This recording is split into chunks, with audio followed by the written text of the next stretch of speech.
Friends, blouse భుజాలు జారకుండా ఉండడానికి చిన్న టిప్ అనేది పాటించండి. బ్యాక్ సైడ్ అయితే మనకి డాట్స్ అనేది వేస్తాం కదా, వేసేటప్పుడు మనం మార్కింగ్ అనేది ఇలా ఉంటుంది చూడండి.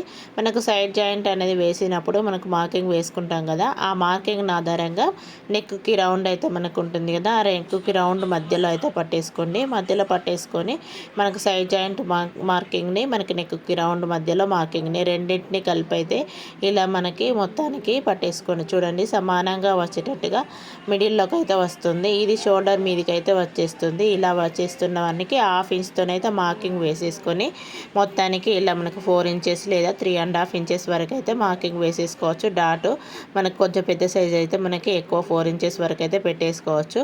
మనకు చూడండి, ఇలా అనేది ఈ విధంగా హాఫ్ ఇంచ్తోనైతే కంపల్సరీగా హాఫ్ ఇంచ్తోనే డాట్స్ పెట్టామంటే భుజాలు అనేది జారకుండా ఉంటుంది, నీట్గా వస్తుందండి. మనకు షోల్డర్ పై భాగంలోకి అయితే సమానంగా వచ్చేస్తుంది. ఈ విధంగా పాటించండి. టిప్ అనేది చాలా బాగా యూజ్ అవుతుంది. సేమ్ సెకండ్ కూడా మళ్ళీ అదే విధంగా నెక్ మధ్యలో మరియు మనకు సైడ్ జాయింట్కి మార్కింగ్ వేసాం కదా, దానికి మధ్యలో అయితే పట్టేసుకొని ఈ విధంగా రెండింటిని కలుపుతూ మార్కింగ్ అనేది మనకు వేసుకున్నామంటే చాలా బాగా వస్తుంది. భుజాలు అనేది అసలు జారకుండా ఉంటుందండి. ఏ సైజు వాళ్ళకైనా కానీ చాలా బాగా యూజ్ అవుతుంది.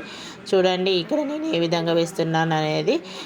మీరు ఇవి కొత్తగా చూస్తున్నట్లయితే ఛానల్ని సబ్స్క్రైబ్ చేసుకోండి ఫ్రెండ్స్. చూడండి, మనకు మొత్తానికి డాట్స్ అనేది ఇలా వేసుకున్నామంటే భుజాలు అనేది అసలు జారకుండా ఉంటాయి.